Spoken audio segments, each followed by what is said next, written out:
Seorang ibu mendapatkan hadiah 5 juta rupiah setelah menemukan kucing yang hilang.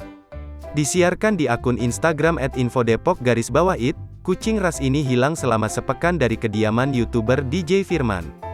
Demi mencari kucing kesayangannya itu, ia membuat sayembara dengan imbalan Rp500.000 bagi penemu kucing ini. Karena tak kunjung ketemu, ia menaikkan imbalan hingga 5 juta rupiah. Kucing kesayangan DJ Firman ini adalah berjenis Maine Coon, peranakan kucing asal Amerika.